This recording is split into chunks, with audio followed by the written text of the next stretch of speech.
Polisi penolak laporan warga Pulau Gadung dimutasi ke Papua Barat. Anggota Polsek Pulau Gadung, Aibda Rudi Panjaitan dimutasi ke Polda Papua Barat buntut tindakannya menolak laporan warga korban pencurian. Mutasi terhadap Rudi ini tertuang dalam surat telegram Kapolri nomor ST-12/12/2021 tertanggal 28 Desember 2021.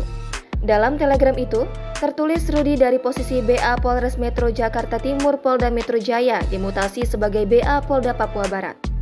Kasus pencurian ini sempat viral di media sosial usai korban mengaku laporannya ditolak oleh aparat kepolisian. Saat itu, kata korban, anggota polisi yang bertugas justru menyarankannya untuk pulang dan menenangkan diri. Bahkan, anggota polisi tersebut justru menyalahkan korban karena memiliki kartu ATM dalam jumlah banyak. Buntutnya, anggota Polsek Pulau Gadung bernama Aibda Rudi Panjaitan pun dicopot dari jabatannya untuk menjalani proses pemeriksaan.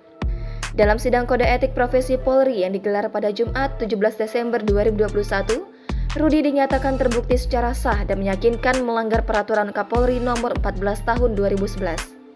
Sementara itu, polisi juga telah menangkap 3 pelaku perampokan dari total 5 orang pelaku. Ketiganya yakni BI, AAM, serta MW. Atas perbuatannya, ketiganya telah ditetapkan sebagai tersangka dan ditahan. Ketiganya dijerat pasal 363 KUHP dengan ancaman hukuman pidana 7 tahun penjara. Jangan lupa subscribe, share, komen, dan like ya!